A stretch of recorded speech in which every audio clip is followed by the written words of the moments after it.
The purpose of this tutorial is to show you how to create minutes inside of Microsoft Word. The first thing you're going to do is click on File, select New, over to the right beside Office.com, click, type in minutes, press Enter.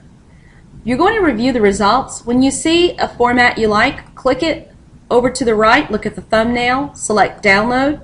When this opens up, you can make any modifications you desire.